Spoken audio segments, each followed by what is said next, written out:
I think the future of luxury is really exciting because there's going to be so much change.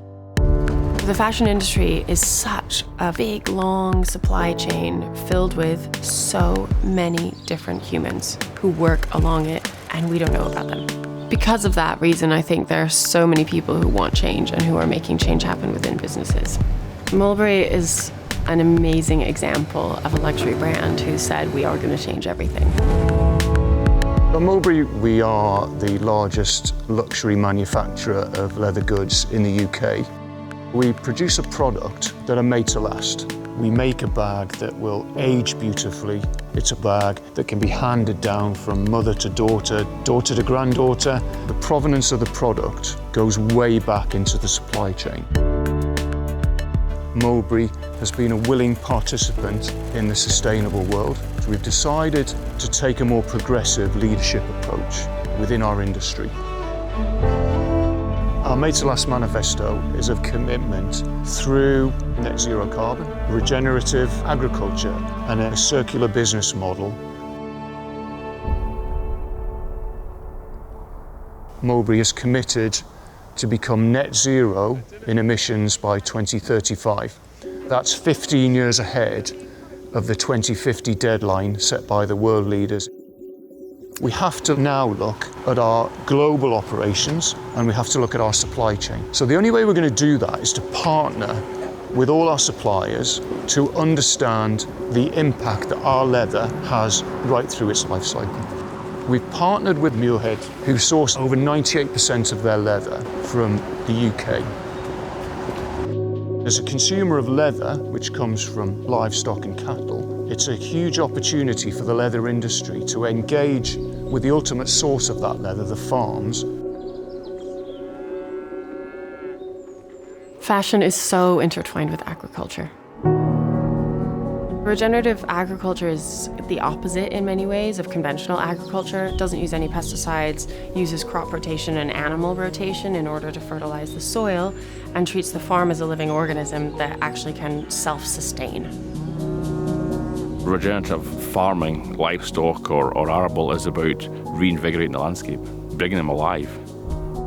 We give a mob of animals feed allocation and they graze that grass, the impact upon the land, they trample back down, and then we move on to the next block the next day. It creates rest, and landscape rest is what allows pastoral plants to develop. What we see here today is effectively 6 weeks worth of regrowth. What makes it grow back so quickly and healthy is the biomass in the soil underneath it. Through regenerative, we are able to draw down atmospheric carbon. We're able to store it in the soils.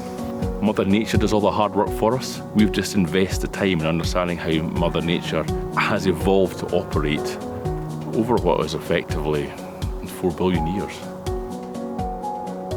That's so exciting to use a business as a vehicle for change. I definitely see a huge shift in the way the industry is working. People are really moving towards sustainability. And the question is not, are we going to do it, but how fast are we going to do it? You can be proud if you're working with factories who are above those standards, and then localizing the craftsmanship and also the whole supply chain.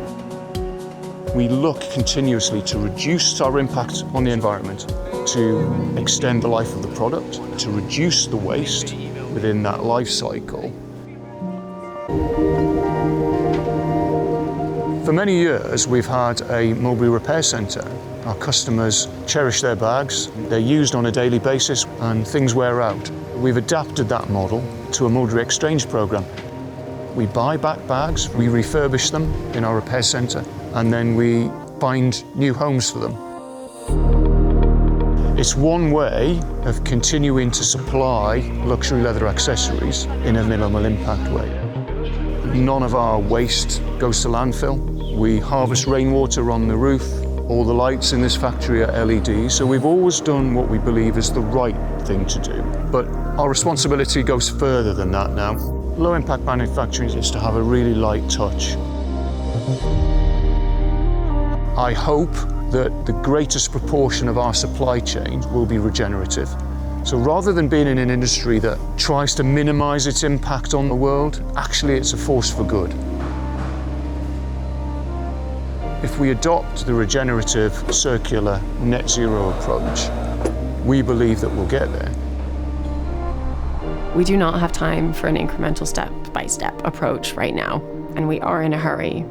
But it is true, a lot of people do their best work when they're in a hurry.